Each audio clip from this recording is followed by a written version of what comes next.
Welcome to this tailored deep dive, crafted just for you.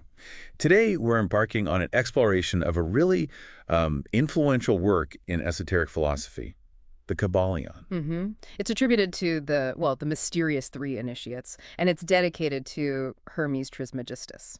Right, and the text presents itself as a kind of master key. The idea is to harmonize, seemingly contradictory pieces of occult wisdom that have been passed down. And what makes the study so compelling, I think, is the lineage it claims. These Hermetic teachings, they trace their origins way back. Ancient Egypt, the figure of Hermes Who Trismegistus. was revered as the scribe of the gods, right? Yeah. And even considered a contemporary of Abraham, which is fascinating. Exactly. That deep historical resonance with Hermes seen as the great central sun of occultism, it really underscores the lasting impact and the perceived authority behind these ideas. Absolutely. And the Kybalion emphasizes that these foundational truths, these hermetic truths, weren't meant for everyone all at once. There's this concept, milk for babes, meat for strong men. Which suggests, that profound understanding kind of unfolds as you become ready for it. Yeah. And also speaks to the Hermetics' concern about their core teachings becoming, well, rigidified, turning into dogma. They reference what they saw as the decline of occult understanding in places like ancient India and Persia. It suggests they prioritized a living, evolving understanding over fixed creeds. That principle of secrecy, though, Yeah. it highlights a fascinating tension, doesn't it? It does. On one hand, you've got this desire to protect profound knowledge from being misinterpreted or, trivialized. But on the other hand, it raises questions about accessibility, maybe even elitism. True. But the rationale presented in the Kybalion really centers on ensuring the depth wasn't lost by sort of prematurely exposing the teachings to those unprepared for their implications. So the Kybalion isn't positioned as some brand new revelation. It's more like a synthesis, a compilation of these fundamental Hermetic doctrines. Right. Maxims, axioms, precepts, primarily transmitted through oral tradition for centuries, supposedly. And the core focus is on what they call the art of Hermetic alchemy, which crucially isn't about turning lead into physical gold. No, exactly. This is about the mastery of mental forces, the ability to transmute mental energies. So the whole alchemist metaphor, the philosopher's stone, it takes on a totally different dimension here. Precisely. It's not about literal transformation of metals, but an inner transformation. The conscious ability to shift and elevate your own mental states. And the bedrock, the foundation for this entire system, according to the Kybalion, is the framework of the Seven Hermetic Principles. That's right. These 7 principles are absolutely key. Okay, let's get into these foundational ideas then. Chapter 2 lays out the 7 Hermetic Principles, and the very first one is huge. The principle of mentalism. The all is mind. The universe is mental. It's a profound statement, all right. It posits that the ultimate reality isn't matter or energy as we usually perceive them. It's spirit. This unknowable, infinite, living mind that is the all. And everything, the whole cosmos, is basically a mental construct within this universal consciousness. Which leads to some pretty radical implications, doesn't it? If the universe is mental. Yeah, does that mean our thoughts have a tangible impact beyond just our own minds? Could, collective consciousness actually shape reality in ways we don't fully grasp? Well, what's truly revolutionary about the principle of mentalism is exactly that implication. If reality is fundamentally mental, then our minds aren't just isolated islands. We're deeply interconnected within the mind of the all. Right. Phenomena we might label as psychic, or even just the subtle influences we have on each other, they get a whole new context. It suggests the power of our thoughts, our intentions, might extend far beyond our individual experience. Hints at a potential for real mastery over these mental forces. That's the core idea. Okay, the second principle is the principle's correspondence. As above, so below, as below, so above. Yes. This speaks to a fundamental harmony, a kind of mirroring that exists across all levels of being. Physical, mental, spiritual. It suggests the same underlying patterns and laws operate on each of these planes, just, manifesting in different forms. Exactly. It gives us a way to understand the unfamiliar by looking at the familiar, like studying a tiny part to understand the whole. The text uses the analogy of studying a monad to understand an archangel. Right. Think of it like a holographic universe, maybe, where each part contains the essence of the whole. By understanding the dynamics at one level, say, our human experience. We can gain insights into higher levels of existence, maybe even the nature of spiritual beings. It emphasizes this fundamental unity and interconnectedness woven throughout all of creation. It's a really powerful concept for gaining deeper understanding. Next up is the principle of vibration. Nothing rests. Everything moves. Everything vibrates. This one aligns interestingly with modern physics, doesn't it? Which tells us even seemingly solid objects are buzzing with motion at the atomic level. Totally. But the Kybalion goes further. It says the differences between all manifestations of reality, matter, energy, mind, even spirit, are simply due to different rates of vibration. Yeah, spirit vibrates at an infinitely high frequency, so high it appears still, like a rapidly spinning top can look motionless. And denser matter vibrates at much lower rates, sometimes appearing static too, but for the opposite reason. What's fascinating here is extending this to our inner world. The idea that even our thoughts and emotions are forms of vibration. And if you connect that back to mentalism. Exactly. It suggests that by consciously altering our mental vibrations, we can shift our mental states and potentially influence the mental environment around us. It's a very dynamic view of reality. Everything's in flux. Change is fundamental. Constant movement. The fourth principle, the principle of polarity. Everything is dual. Everything has poles. Everything has its pair of opposites, and so on. It's quite a list. Like and unlike are the same. Opposites are identical in nature, but different in degree. Extremes meet. Yes, it's a mouthful. The core idea seems to be that seemingly contradictory things are really just two ends of the same spectrum. That's the gist of it. Take hot and cold. They aren't fundamentally different things, are they? Just different degrees of heat energy or lack thereof. Or love and hate. Maybe they're just different points on a continuum of emotional intensity or connection. This principle is really key to resolving many apparent contradictions we bump into, in life and in philosophy. It pushes us to look beyond surface distinctions. And recognize the underlying unity. Right, and that line, all truths are but half-truths, is particularly insightful, isn't it? It really is. Suggests our human understanding is always partial. A more complete picture requires embracing this inherent duality within reality. Acknowledging the spectrum. Then we have the principle of rhythm. Everything flows out and in. Everything has its tides. All things rise and fall. The pendulum swing. Yes, this describes the cyclical nature of the universe, that constant ebb and flow we see everywhere. From the changing seasons, the rise and fall of civilizations. To even our own moods and energy levels, ups and downs. What's particularly significant here, though, is the Hermetic concept of neutralization. Ah, yes. Well, we can't just stop these rhythmic swings entirely. Right, the universe keeps moving. Okay. The Kybalion suggests we can learn to transcend their influence on our conscious awareness. Okay, so by understanding the cyclical nature, we can avoid getting totally swept away by the extreme swings of emotion or circumstance. Find some inner balance point. That's the idea. Find an inner equilibrium. So if I'm feeling really down, for example, how do I actually apply neutralization? Is it just thinking positively, or is there more to it? That's a great question. Neutralization, in practice, seems to involve recognizing that downward swing, but consciously refusing to fully identify with it. Okay, so acknowledging it without getting lost in it. Kind of. It's about mentally rising to a higher plane, a state of greater awareness, more objectivity, and deliberately focusing your attention on the more positive or balanced pole. Like choosing not to get carried away by the peak enthusiasm or the trough despair, but finding a stable center point to observe from. Exactly. Conscious observation and choice. The sixth principle is the principle of cause and effect. Every cause has its effect. Every effect has its cause. No accidents, basically. Right. Everything happens according to law. Chance is but a name for law, not recognized. It emphasizes this fundamental order in the universe. No random occurrences. Everything is governed by cause and effect.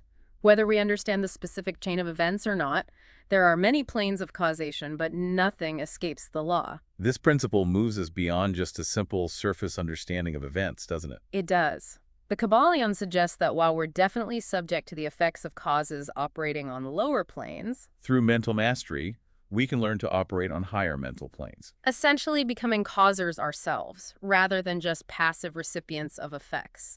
It speaks to the potential for taking conscious control by understanding and applying these higher laws. Becoming more proactive in our own lives. Precisely, moving from effect to cause. Finally, the seventh principle, the principle of gender. Gender isn't everything. Everything has its masculine and feminine principles. And it's important to clarify right off the bat, this isn't solely about biological sex as we usually think of it. No, it describes these fundamental active masculine and receptive feminine principles. And they're at play on all levels of reality, physical, mental, spiritual. essential for all forms of creation, growth, manifestation. And every entity, regardless of physical form, embodies both of these fundamental energies.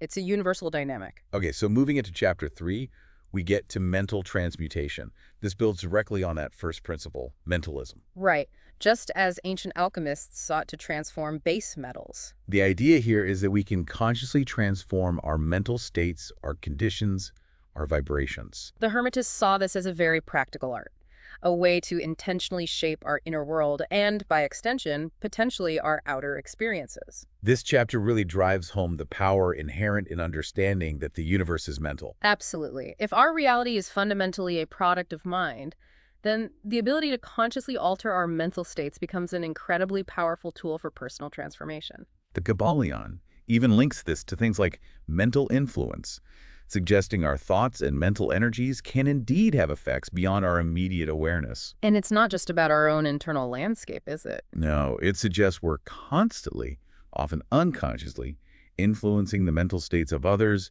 and being influenced in return. It even hints at the possibility of consciously affecting material conditions that are dependent on the collective mental state, which is a pretty big claim. It is. So for someone listening who feels, stuck in negative thought patterns, how can this idea of consciously transmuting mental states offer a practical way forward? Well, for someone feeling trapped by negativity, mental transmutation offers a path of conscious repolarization. Remember the principle of polarity. Opposites on a spectrum. Right. Undesirable mental states are simply one end of that spectrum. By actively focusing your attention and your will on the opposite, more positive pole. You start to shift your mental vibrations. Exactly. It's not about suppressing the negative, which often backfires, but about consciously cultivating the positive until it gradually overshadows the undesirable state. Like turning up the light instead of fighting the darkness. That's a good analogy, but it requires consistent effort, focused intention. Like any skill, it's developed through practice. Makes sense. Chapter 4 then dives into the concept of the all. Yes. The Kybalion aligns with thinkers throughout history who've recognized some kind of fundamental underlying reality, the source and substance of the universe. And the Hermetics use the term the all as the most encompassing name for that which is ultimately beyond all names and definitions. And what's crucial here is the emphasis on the inherent unknowability of the inner nature of the all. Right. We can apprehend its existence through reason, maybe intuition, but fully defining or comprehending its essence with our finite minds, that's seen as ultimately futile. The Kybalion makes an interesting distinction here between grounded inquiry like religion rooted in spiritual experience or philosophy based on reason and the more speculative domains. Like theology and metaphysics, which it suggests often venture beyond the limits of what can be definitively known. Drawing a line between reasoned understanding and perhaps overreaching speculation. However, while the ultimate nature of the all remains beyond our full grasp, the Kybalion does outline certain fundamental truths about it, things gleaned from reason and insights of the illumined. Yes. These include the understanding that the all must be absolutely everything that truly exists. There's nothing outside of it. And that it's infinite in all dimensions, space, time, power, limitless. And critically, that the all is fundamentally immutable, unchangeable. Its essential nature remains constant, despite the constant flux of the universe it encompasses. That immutability. It's a cornerstone of the Hermetic understanding of the all, isn't it? It really is. If the ultimate reality itself were subject to change, then what would be the constant against which all change is measured? It wouldn't make sense. This sets up what the Kybalion calls the divine paradox. How can a finite, ever-changing universe arise from an infinite, unchanging all? Exactly. The text acknowledges this seeming contradiction and promises to address it later. But first, it establishes these core attributes. All is all, infinite, immutable. And crucially, it clarifies that the all isn't just inert matter or blind energy. It's infinite living mind spirit. That's the fundamental nature proposed. Chapter 5 then explores the mental universe, building right on that, reiterating the universe is mental held in the mind of the all. And spirit is presented as the highest form of this infinite living mind, a concept that, again, ultimately transcends our full human comprehension. We can grasp it conceptually, but maybe not fully experience its totality. Here, the principle of correspondence becomes really illuminating. The Kybalion uses a powerful analogy. Right. Just as we as individuals can create mental images, entire scenarios within our own minds. So too does the all mentally project and sustain the entire universe. Everything we perceive, every experience, is essentially a mental creation within the mind of the all. It's a mind-bending idea, but it follows logically from the principle of mentalism. This chapter also introduces the interplay between the masculine and feminine principles within the all in the act of cosmic creation. The will of the all, seen as the masculine aspect, projects its intention onto nature, the feminine aspect. Which then actively manifests the universe according to the established laws. It's a beautiful way of understanding the relationship between the source and the created world. It echoes, perhaps, our intuitive understanding of a creative force and the medium through which that creativity unfolds, like God the Father and nature the Mother in some traditions. The analogy of the I and the me within our own minds is used too. Yes, the I being the observing consciousness and the me being the part that generates thoughts and images. Just as our I witnesses the creations of our me, so too does the all, in a sense, stand apart from its mental creation, the universe, while also being its source. And the chapter concludes with this really profound and, frankly, comforting thought that we are all ultimately held safely within this infinite father-mother mind. Offering a sense of underlying safety and deep interconnectedness. A sense of belonging to the whole. Chapter 6 then tackles the divine paradox head-on. It presents this seemingly contradictory idea. That while the universe, from the perspective of the infinite all, is comparatively unreal like a dream or a meditation, It must nonetheless be treated as fully real by all finite beings like us who exist within it. this is such a critical distinction, and the Kybalion really cautions against a superficial understanding of this paradox. Yeah, it warns against the danger of recognizing the ultimate unreality in an absolute sense, but then foolishly trying to ignore or defy the natural laws that govern our experience within this mental creation. There's that great analogy. Keep your mind ever on the star, but let your eyes watch over your footsteps. Right. Acknowledge the higher truth while still navigating the practical realities of our existence. A delicate balance. It really is. We're assured that we're fundamentally held within the mind of the all. Yet we can't just dismiss the tangible experiences of our lives on this plane. Even seemingly solid material force is, in its essence, a manifestation of this underlying mind. And true mastery, according to the Hermetics, comes not from denying the relative reality of our plane. But from understanding and applying the higher mental forces that govern it. Exactly. The principle of mentalism doesn't aim to invalidate scientific inquiry into the workings of the universe. It just offers a deeper, more fundamental context by suggesting the ultimate nature of reality is mental. Which actually resonates quite well with the direction of modern science, moving towards understanding the universe in terms of energy, information, fields, which are less solid concepts. The crucial takeaway for us, as humans, is the practical reality of our existence within this mental universe, and the revolutionary potential that comes from understanding mental power as the most fundamental and potent force within this construct. That's the practical application, harnessing that power. Chapter 7 explores that fascinating, seemingly paradoxical maxim. All is in all. All is in all. How can both be true? Well, it delves into how these statements can be simultaneously true and how they're reconciled through understanding the law of paradox. It beautifully explains the concepts of transcendence and immanence, doesn't it? It really does. All is in the all speaks to transcendence, the idea that the entire universe, with all its diversity, exists within the boundless being of the all. Like thoughts within a mind. Exactly. At the same time, the all is in all, reveals immanence. The very essence of the all is present within every single aspect of its creation. So it's not just that the universe is contained by the all, but that the all permeates and indwells within everything. It's in the parts, too. The analogy of an author being present within their characters in the world of their novel is helpful here, or a painter inherently present within their artwork. The very life and reality within the creation are derived from and sustained by the creator. And this indwelling spirit, this spark of the all within each being, is seen as the driving force behind our spiritual development, our eventual return to the source. This leads to the Hermetic view of the great creative cycle. Right. The all, in its aspect of pure being, initiates a movement of will towards becoming, resulting in a gradual lowering of vibration and the manifestation of denser forms of matter that's involution, the outbreathing. And the subsequent return journey, evolution, involves increasing individualization and a gradual ascent back towards spirit, towards a greater realization of our connection to the all, the inbreathing of the cosmos. It's a continuous cycle, out and in. The chapter also touches on the inherent limits of our understanding the ultimate motivation of the all.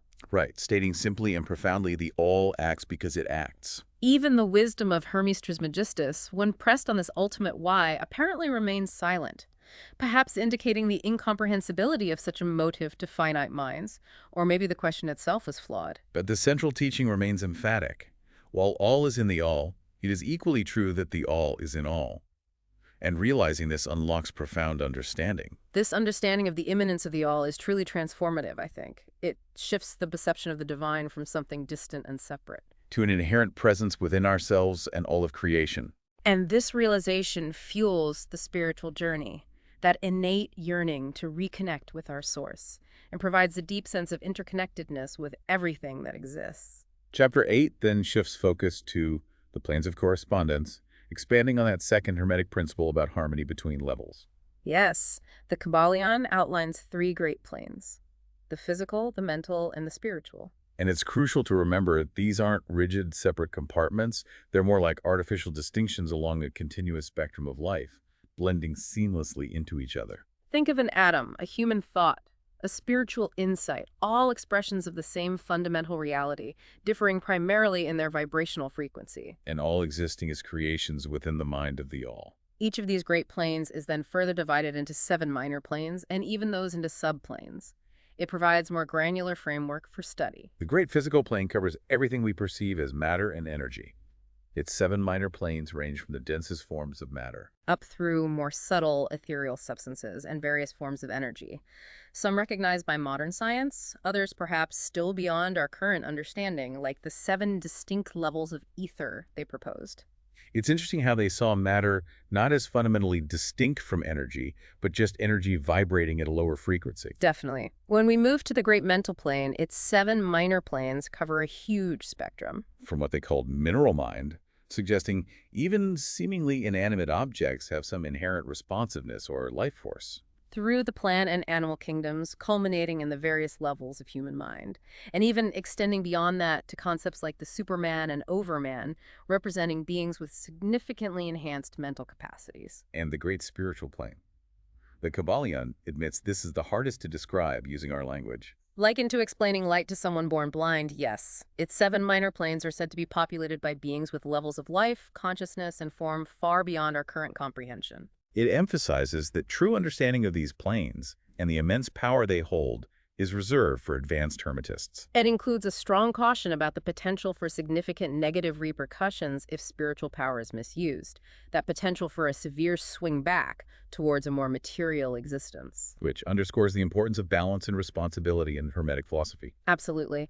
Ultimately, Chapter 8 reinforces that overarching principle. All 7 Hermetic principles operate across all these physical, mental, and spiritual planes, highlighting the interconnectedness and universal applicability of these laws. Okay, Chapter 9 delves deeper into vibration, that third Hermetic principle. The Kybalion reiterates that the fundamental differences we observe in the universal power, matter, energy, mind, spirit, are solely due to variations in their rate and mode of vibration. Even the all, in its ultimate essence, vibrates infinitely fast, appearing as absolute rest to our limited perception. Which, again, aligns remarkably well with modern scientific understanding of matter and energy as modes of vibratory motion, and increasingly with how consciousness is being explored. The chapter gives examples of vibration in the physical realm, particle movement, planetary orbits, and discusses the Hermetic concept of the universal ether as a higher, more subtle form of matter, serving as the medium for energy transmission.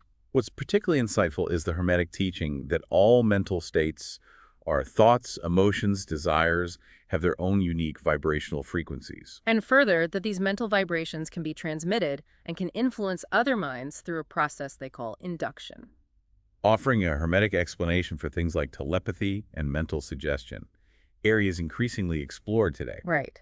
And according to the Kybalion, a deep understanding of this principle of vibration, empowers us. To consciously polarize our own minds, intentionally control our mental states. And even potentially influence the mental environment around us by generating specific mental vibrations, essentially achieving vibrations at will on the mental plane. Mirroring how science has learned to manipulate vibrations on the physical plane. It speaks directly to the practical application of this principle for mental mastery and self-control, gaining command over our inner world.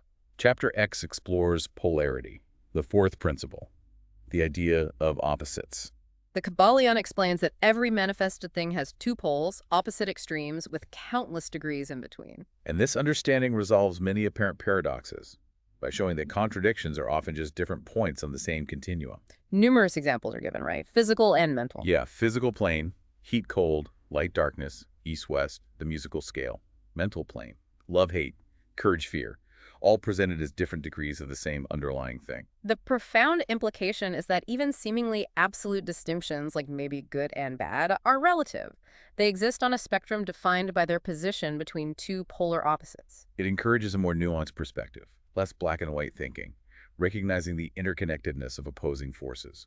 And the chapter notes that mental states, just like physical phenomena, have positive and negative poles, with a natural tendency often towards the positive end. Which has significant implications for personal growth, doesn't it? Definitely. By consciously focusing our attention and intention on cultivating the positive pole of any quality we want to develop, We can gradually shift our mental landscape and overcome negative tendencies.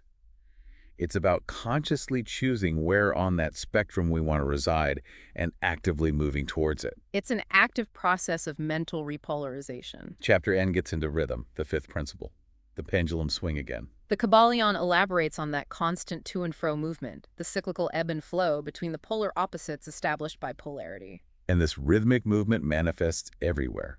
Grand scale, like celestial bodies, down to the human mind. We see examples constantly: creation, destruction of worlds, rise, fall of civilizations, life-death cycles, day-night seasons, even our fluctuating moods and energy levels. Modern science acknowledges rhythm in the physical world, but the Hermetists extended it fully into our mental and emotional states, Yeah. explaining those swings we all experience. The crucial Hermetic insight here, again, is understanding the two distinct planes of mental activity: the lower, more unconscious realm and the higher realm of conscious awareness. And the law of neutralization is the key, transcending the disruptive swings of rhythm in the lower consciousness. By consciously rising to the higher plane and maintaining focus and equilibrium there. So masters of their own minds, through discipline, learn to polarize themselves at their desired mental state and avoid being swept away by the unconscious back and forth.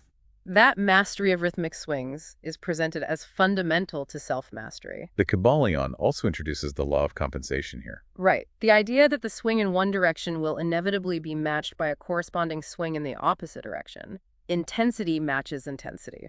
It even touches on the Hermetic view that negative experiences, pain, often precede positive ones, pleasure, in this cycle, potentially playing out across multiple lifetimes, thinking about reincarnation. Yes, it provides a longer-term view of this cosmic balancing act, but it emphasizes that masters use neutralization to minimize the impact of the swing towards pain and suffering. They don't eliminate rhythm, but they manage its effect on their consciousness. And the law of compensation manifests in everyday life too, doesn't it? Gains and losses tending to balance out over time. That's the observation, yes, an underlying balance. Chapter 12 addresses causation, the sixth principle. No such thing as chance. The Kybalion firmly asserts that law is pervasive throughout the universe. Chance is just law not recognized. What we perceive as random occurrences are simply effects of laws operating in ways we don't yet understand. And even the seemingly countless individual laws governing the cosmos are ultimately just manifestations of the one great law, the will and nature of the all. But while everything operates according to these laws, the Kybalion emphasizes that we aren't just passive automatons. No, exactly. We possess the capacity to understand and consciously apply higher laws to mitigate or even transcend the effects of lower ones. Ultimately, seeking a state of harmony and mastery within the framework of the universal law itself. Not breaking laws, but using higher ones to overcome lower ones. This highlights the potential for human agency within this lawful universe. By diligently seeking knowledge and understanding of these higher principles, We can move beyond being merely subject to effects originating on lower planes and actively begin to shape our own experiences, become more conscious causers. taking a more active role in the unfolding of our lives. Chapter 13 introduces gender, the seventh and final principle. And again, clarifying, the masculine principle embodies the directive force, the outward expression of energy and will. While the feminine principle represents the receptive, nurturing aspect, the active force that carries out the creative work on all planes, physical, mental, spiritual. Both are essential, interdependent for all manifestation and creation, manifesting as biological sex physically, but extending far beyond that energetically, The chapter points at the presence of both principles in all organic life. and touches on Hermetic teachings about gender in energy generation, though acknowledging maybe a lack of current scientific proof for some specific claims. It even draws analogies to particle behavior, attraction, repulsion as masculine-feminine dynamics, suggests gravity might even be related. While those specific connections are speculative, the core concept is key. These fundamental active and receptive forces operate throughout the universe, far beyond biology. And that understanding provides the foundation for the next chapter, which focuses specifically on how this principle operates within the mind. Exactly. Leading us into Chapter 14, Mental Gender. This draws a really compelling parallel between the Hermetic principle and modern psychological ideas about the dual mind. Right, the objective-subjective, conscious-subconscious, active-passive aspects. The Kybalion points out, Hermetic philosophy recognized this duality long ago through mental gender. The masculine principle of mind is associated with the objective, conscious, voluntary, active aspects, the I. And the feminine principle aligns with the subjective, subconscious, involuntary, passive aspects, the me. The chapter describes that Hermetic exercise in self-awareness, introspectively differentiating between the I, the seat of our will. And the me, that vast mental landscape of feelings, habits, knowledge. The me being more subject to rhythm and polarity fluctuations. While the I represents the more stable masculine principle of being, and the me, the more dynamic feminine principle of becoming. This understanding of mental gender provides a framework for explaining phenomena like telepathy, suggestion, hypnotism. As the projection of focused masculine mental energy onto a receptive feminine mind. It also sheds light on the common experience of being dominated by the me subconscious patterns, emotional reactions, and underscores the importance of consciously developing the active masculine principle of will. For greater personal power, self-direction, mastery over one's own mental landscape. The Kybalion highlights how individuals with strong, focused willpower manifest this dominant masculine principle, influencing their own thoughts and potentially others. It concludes by emphasizing how mental gender offers a fundamental understanding for a wide range of psychological phenomena, aligning them with the broader universal laws. It really serves as a valuable bridge connecting ancient wisdom with contemporary psychological understanding, suggesting these dynamics have been explored for millennia. Okay, finally, Chapter 55 presents a series of key Hermetic axioms, sort of summing things up practically. Yes, the first axiom powerfully emphasizes putting knowledge into practice. The possession of knowledge, unless accompanied by a manifestation and expression in action, is like the hoarding of precious metals, a vain and foolish thing. Knowledge is for use, like wealth. Violate the law of use, and you suffer. It stresses practical application. Another crucial axiom addresses transforming undesirable mental vibrations. To destroy an undesirable rate of mental vibration, put into operation the principle of polarity and concentrate upon tile opposite pole. Kill out the undesirable by changing its polarity. This is a really practical technique. Overcome negative states by consciously focusing on and cultivating their positive opposites. Like introducing light to dispel darkness, as we said before, consistent with modern approaches to habit breaking, too. The teaching on neutralization for overcoming rhythm is reiterated, emphasizing rising to a higher plane of the ego, polarizing on the higher self, the I am. Allowing us to move beyond being passively affected by life's swings and become more active causers of our own experience. And understanding polarization allows rising to a higher plane of causation, becoming causers, not just effects, mastering moods, neutralizing rhythm, escaping lower cause and effect. The chapter culminates with that profound axiom. True Hermetic transmutation is a mental art, underscoring the central idea that influencing our circumstances, our environment, is ultimately achieved through the power of our minds, consistent with the universe itself being mental. And it concludes by returning to the foundational axiom for the whole system. The all is mind, the universe is mental, bringing it full circle. These axioms really provide practical guidance for integrating these principles into daily life, emphasizing action, conscious transmutation, and the ultimate power of mind. They tie it all together. So this deep dive into the Kybalion, it reveals some truly profound implications for how we perceive reality, consciousness, our own potential. That master key it offers provides a powerful, enduring framework for harmonizing diverse fields of knowledge, unlocking deeper understanding of ourselves in this vast, interconnected universe. What continues to be remarkable, I think, is the resonance between these ancient Hermetic teachings, supposedly millennia old. And contemporary ideas emerging in fields like psychology, maybe even quantum physics. The concept of a fundamentally interconnected universe of energy, information, it finds striking parallels here. Indeed.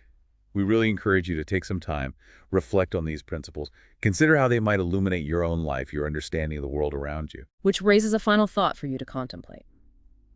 Given our modern, often quite materialistic worldview, what profound insights might we be overlooking by not fully considering these ancient teachings? These teachings that emphasize the primacy of mind and the interconnectedness of everything within this mental universe. What if this ancient wisdom holds keys to understanding ourselves, our place in the cosmos? Keys that maybe we're only just beginning to rediscover.